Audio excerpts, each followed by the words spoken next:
एक टुकड़ा उसमें से मैं बता दूं, एक टुकड़ा अल्लाह के नबी सल्लल्लाहु ताला अलैहि वसल्लम की हदीस की तरफ मैं ले जाऊंगा। कुरान की आयत का एक टुकड़ा, कौन कहां मरेगा ये नहीं जानता कोई। वमा तदरी नफ्सुम बिअय्यि अर्दिन तमूत। लेकिन जंगे बद्र का मौका है, दूसरे दिन जंग होने वाली है। रात के वक्त मेरे आका सल्लल्लाहु अलैहि वसल्लम अपने हाथ में छड़ी लेकर के चल रहे हैं। मुस्लिम शरीफ की हदीस है, सही मुस्लिम शरीफ की हदीस। हुजूर सल्लल्लाहु ताला अलैहि वसल्लम अपने हाथ में लकड़ी लेकर मैदान में आए। अपने सहाबा को हौसला दिलाना था कि तुम घबराओ मत, कल क्या होने वाला है मैं बताता हूं। कुरान कह रहा है कल क्या होने वाला है वो किसी को नहीं मालूम। और रसूल कह क्या टकराव है क्या रसूल में और कुरान में? मैं इसको बताऊंगा मेरे अजीजों जवाब के जरिए से। कोई टकराव नहीं, टकराव तो इनके पेट में है। यहां हुजूर पाक सल्लल्लाहु ताला अलैहि वसल्लम ने अपनी लकड़ी उठाई और सहाबा से कहा इधर हटो, एक गोल लकीर खींची और फरमाया देखना कल जंग खत्म होने के बाद अबू जहल यहां मरेगा, अबू जहल गिर करके यहीं मरा होगा। दूसरा दायरा खींचा और एक काफिर का नाम लिया, कहा यहां उतबा मरेगा, यहां शैबा मरेगा। कुरान कह रहा है कौन कहां मरेगा ये किसी को नहीं मालूम, और रसूल लकीर खींच करके बता रहे हैं अबू जहल यहां मरेगा। अब जिस सहाबी ने ये हदीस रिवायत की है, आप हदीस के आगे के अल्फाज पढ़ें, इनकार की गुंजाइश उनके पास भी नहीं, इसलिए कि मुस्लिम शरीफ की हदीस है, मुस्लिम शरीफ की हदीस है जो बुखारी का दर्जा भी रखती है बाज मकामात पर। मेरे अजीजों सहाबी कहते हैं जंग हुई, खत्म हुई, दूसरे दिन हम फतह का जश्न मना रहे थे, लेकिन मैदान में जब काफिरों की लाशें घसीटने के लिए आए तो हमने देखा रसूल पाक सल्लल्लाहु अलैहि वसल्लम ने जो दायरा खींचा था जिसके नाम का, वो एक बाल बराबर भी बाहर नहीं गिरा था, वहीं गिर। अबू जहल के लिए जो पिंजरा बनाया गया था उसी में मरा है। उतबा और शैबा के लिए जो डेडलाइन खींची गई थी वहीं उनका डेड हुआ है, आखिरी वहीं खत्म हुए हैं। मेरे अजीजों कुरान कह रहा है कल क्या होने वाला है ये किसी को नहीं मालूम। रसूल ने एक दिन पहले जंग कल कैसे होने वाली वो बता दिया। दूसरी चीज कुरान कह रहा है कौन कहां मरेगा ये नहीं मालूम, रसूल तो जमीन खींच करके बता रहे हैं। दो चीजें तो यहां हो गई, मां के पेट में क्या है ये भी कोई नहीं जानता। तुम रसूल की बात आते हो तो यहां कहते हो देखो रसूल, कुरान कह रहा है मां के पेट में क्या है वो नहीं जानता। तुम तो डॉक्टरों के बारे में भी इतना इल्म रखते हो कि सोनोग्राफी से बता देते हैं लड़का है कि लड़की है। आज के जदीद इल्म में इसका तो इनकार नहीं है। अब ये कुरान की आयत जिस चीज को मना कर रही है कोई नहीं जानता, इसका मतलब क्या है, इसका मतलब क्या है? अब बारिश का मसला है, बारिश कब होगी ये किसी को नहीं मालूम, बारिश कब होगी ये किसी को नहीं मालूम। लेकिन बारगाह मुस्तफा सल्लल्लाहु अलैहि वसल्लम में एक साहबी हाजिर हुए, कहा कि आका कहत पड़ गया है, बकरियां सूख रही हैं, जानवर मरने के करीब में, बारिश नहीं है, कब आएगी? ये किससे पूछने आए साहबी? रसूल पाक से। जबकि कुरान कह रहा बारिश कब आएगी ये किसी को नहीं मालूम। मालूम होना ना होना अलग बात है, रसूल पाक ने कहा अभी नाजिल कर दे। हुजूर पाक सल्लल्लाहु ताला अलैहि वसल्लम को अल्लाह ने इतना इख्तियार अता किया कि आपने हाथ उठाया और कहा ए मौला हमारे कहत साली को दूर कर दे, बारिश बरसा। वो साहबी कहते हैं हमारे हाथ नीचे भी नहीं हुए थे कि बारिश शुरू हो गई, और इतनी हुई 8 दिन तक होती रही। दोबारा वो आए वही साहबी, उन्होंने कहा आका अब पानी भर गया है और घरों में आ रहा है, आप इतना कह दें कि अब बारिश मदीने में नहीं दूर बरसे। हुजूर ने फिर हाथ उठाया और कहा अल्लाहुम्मा हवालैना ला अलैना, ऐ अल्लाह हमारे इर्द गिर्द बरसा, अब हमारे लिए काफी है। वो साहबी कहते हैं मदीने के ऊपर से बादल छट गया, यहां सूखा रहा, आसपास बारिश बरसती रही। तुम तो इनकार कर रहे हो कि रसूल को कब बारिश आएगी ये नहीं मालूम। हदीस तो बता रही है रसूल जब चाहे आ जाए, जब चाहे आ जाए। अब आयत का क्या मतलब है? आयत में जो इनकार है और हदीस में भी है, हुजूर ने फरमाया 5 चीजों का इल्म किसी को नहीं। यहां यही जवाब मैं दूंगा, ऐ मेरे अजीज अल्लाह ने ये सच फरमाया कि ये 5 चीजों का इल्म अल्लाह ही के पास है, लेकिन पूरी आयत में अल्लाह ने ये कहीं नहीं फरमाया ये मैं किसी को दूंगा भी नहीं। अल्लाह ने फरमाया ये 5 चीजों का इल्म मैं किसी को देता भी नहीं। बल्कि अल्लाह जिसे चाहे इन 5 चीजों से खबरदार करे। जब आम बंदों को अल्लाह इन 5 चीजों से खबर कर सकता है तो अपने गैब बताने वाले रसूल को क्या ये 5 चीजों का इल्म नहीं दिया जाएगा? बेशक मेरे आका सल्लल्लाहु ताला अलैहि वसल्लम को खबरें थी। अब आओ अहादीस की रोशनी में कौन कौन सी चीजें सहाबा ने महसूस की हैं। जंगे बद्र के कैदी जो थे, वो जो कैद हुए थे 70 लोग थे, उनके बारे में मशवरा हो रहा था। बहुत सारी चीजें हैं गैब की खबरों में, मशवरा हो रहा था कि क्या किया जाए। बाज ने कहा इनको मार डालें, जला दें, बहुत इन्होंने सताया है मुसलमानों को। लेकिन हजरत अबू बकर सिद्दीक रज़ियल्लाहु ताला अन्हु के मशवरे पर अमल हुआ। उन्होंने कहा इनसे फिदिया लेकर के छोड़ दिया जाए। हुजूर पाक सल्लल्लाहु ताला अलैहि वसल्लम हर एक कैदी को बारी बारी बुला रहे थे कि तुम्हारे पास जो है वो ले आओ, माल दो और आजाद हो जाओ, क्योंकि उन्होंने तलवार उठाई थी। तलवार उठाने का ये जुर्म है, अब आजाद हो। दूसरी कौमें तो छोड़ती नहीं, तलवार उठाने वाले को मार दिया जाता है या जेल में डाला जाता है। ये मेरे आका का रहम था कि फिदिया देकर के उन्हें छोड़ा जा रहा था, इसलिए कि ये बाद में फिर दायरे इस्लाम में आएंगे, छोड़ा जा रहा था। उन्हीं कैदियों में हुजूर के चचा अब्बास भी थे। वो ईमान लाए हुए नहीं थे, काफिरों की तरफ से लड़ने के लिए आए थे। अब्बास वो भी कैदियों में थे, चचा हैं। हुजूर सल्लल्लाहु ताला अलैहि वसल्लम के पास पहुंचे, कहा ऐ चचा आप तो उनके दुश्मनों के साथ आए थे, फिदिया दो और आजाद हो जाओ। कहा मेरे पास कुछ भी नहीं है, मेरे पास कुछ भी नहीं है, माल कुछ भी नहीं है। हुजूर पाक सल्लल्लाहु ताला अलैहि वसल्लम ने क्या फरमाया जानते हैं? कहते हैं चचा जब मक्का से निकले थे अपनी बीवी उम्मुल फजल को एक गठरी आपने सिक्कों की दी थी, फलां जगह छुपाने के लिए कहा था, वो गठरी मंगवाएं और फिदिया दें और आजाद हो जाएं। अल्लाह अकबर। हज़रत अब्बास कहते हैं ये राज था मेरा और मेरी बीवी का। ये मोहम्मद अरबी सल्लल्लाहु अलैहि वसल्लम जंग के मैदान में बता रहे हैं, चचा आप घर से निकलते वक्त जो पैसों की थैली अपनी बीवी को सुपुर्द करके आए थे और कहा था फलां जगह छुपा के रखना, किसी को बताना मत, हुजूर ये तक बता रहे हैं। हजरत अब्बास ने कहा मैं फिदिया तो लाऊंगा लेकिन पहले कलमे तैयबा भी पढ़ लूंगा। दायरा इस्लाम में आई हजरत अब्बास रज़ियल्लाहु ताला अन्हु हुजूर सल्लल्लाहु ताला अलैहि वसल्लम पर ईमान लाए। मेरे अजीजों उनका तो ये अकीदा था कि रसूल हमारे घरों में छुपी हुई चीजों को भी जानते। जंगे बद्र में आए हुए और भी जंगे बद्र ही से मुतालिक बड़ी नफीस बात है, हदीस है। जंगे बद्र में जो कुफार और मुशरिकीन आए थे, इसमें कई गैब छुपे हुए हैं, कई गैब जिनकी खबरें हुजूर सल्लल्लाहु अलैहि वसल्लम ने दी। खत्म हुई, इसमें काफिरों को भारी नुकसान हुआ था, बड़ा नुकसान हुआ था। ये तो मालूम है कि सिर्फ 14 सहाबा की वफात हुई, शहादत हुई, बाकी 70 उनके मारे गए, 70 कैदी बनाए गए, पूरा माल वो छोड़ के भागे थे जो 1000 की तादाद में आए थे और इधर 313 ही थे। उसके बाद वो इसी गम में पेचो खम खा रहे थे, गलता पेचा थे मक्का के लोग, यानी हसद में जल रहे थे। उनमें से एक शख्स था सफवान, उसके बाप को कत्ल कर दिया गया था मैदान बद्र में, उमैया बाप मार दिया गया। जब लोग जाकर के वाकयात सुना रहे थे, वो बहुत मालदार आदमी था सफवान, बहुत गम में आ गया कि मेरे बाप इतने बड़े आदमी सरदार कुरैश को मोहम्मद के साथियों ने कत्ल कर दिया। गम और गुस्से में, गैज में वो जल रहा था।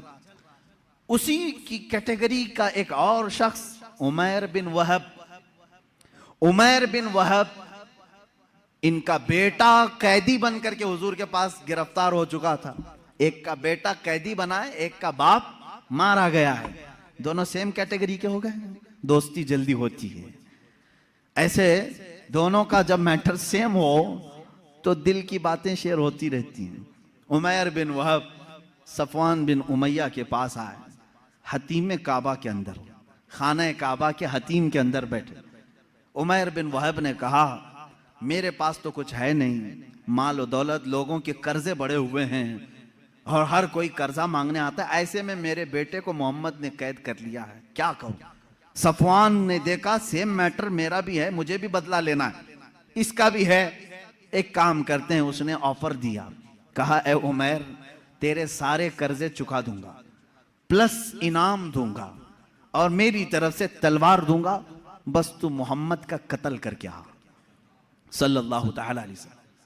दोनों खुफिया मीटिंग करते हैं खाने काबा की हतीम में बैठकर, और उसके बाद सफवान ने अपनी तलवार को जहर में बुझाकर आग में तपा करके कि किसी को थोड़ा जख्म भी दे दिया जाए तो वो मर जाए, इतनी जहरीली तलवार उमैर बिन वहब के हाथ में थी।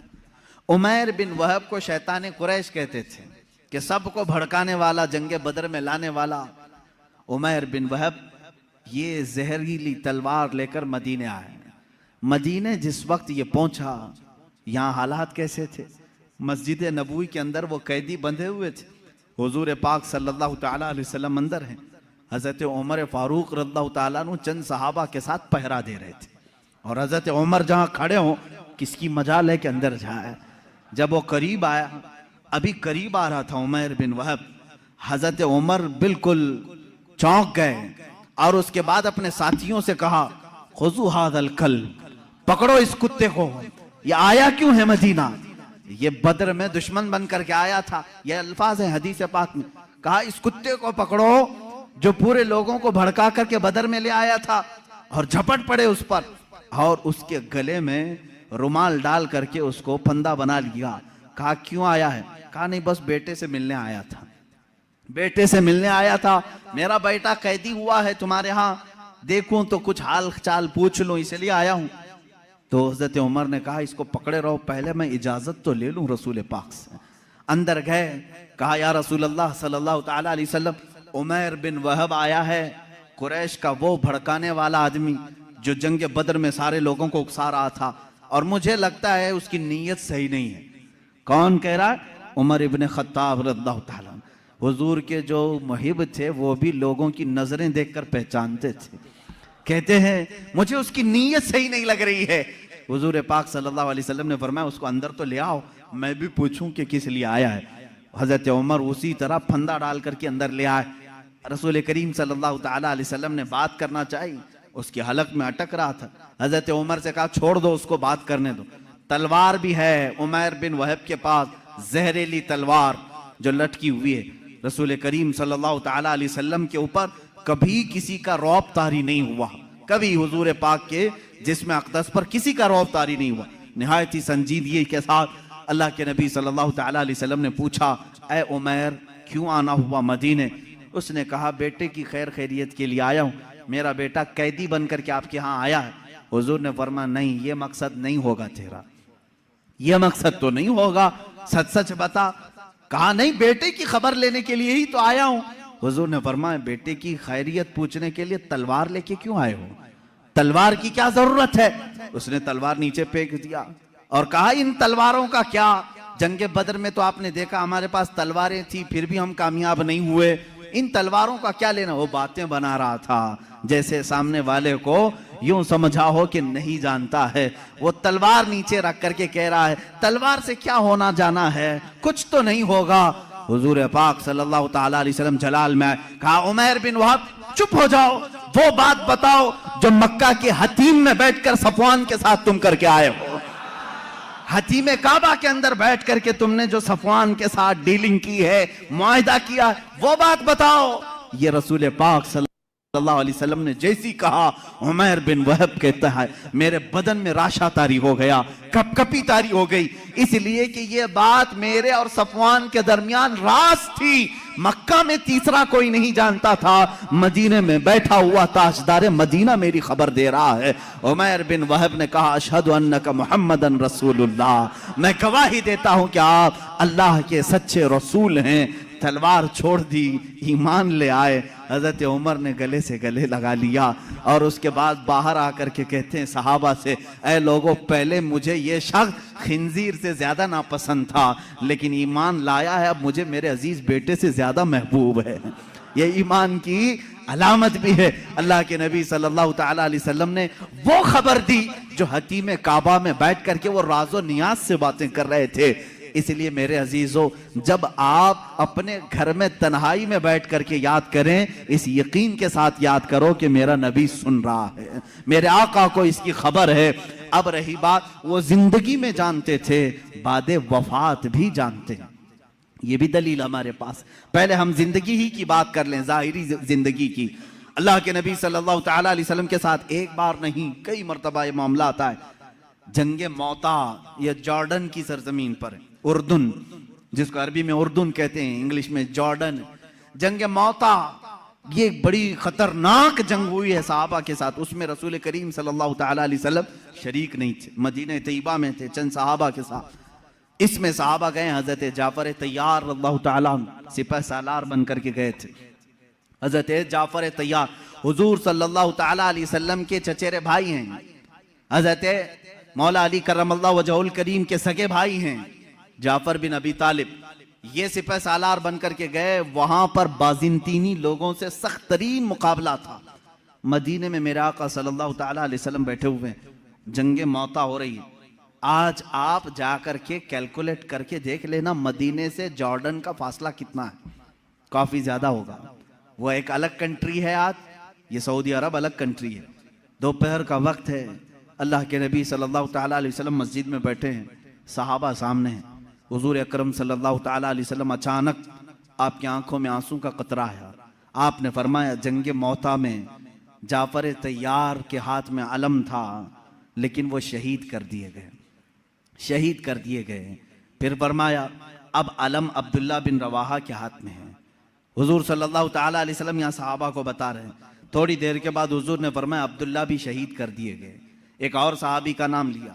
फिर उसके बाद हुजूर सल्लल्लाहु तआला अलैहि वसल्लम ने फरमाया ए मेरे सहाबा, अब अलम उसके हाथ में है जिसको सैफुल्लाह कहा जाता है, यानी अल्लाह की तलवार के हाथ में अब झंडा आया है। कौन है? खालिद बिन वलीद के हाथ में है। अल्लाह रब्बुल इज्जत खालिद बिन वलीद के हाथ में फतह रखा है। उसके बाद शाम हुई, सहाबा इकराम को हुजूर ने बशारत दे दी, खुशी मनाओ कि जंगे मौता में इस्लाम को फतह नसीब हुई, मुसलमान गालिब आए।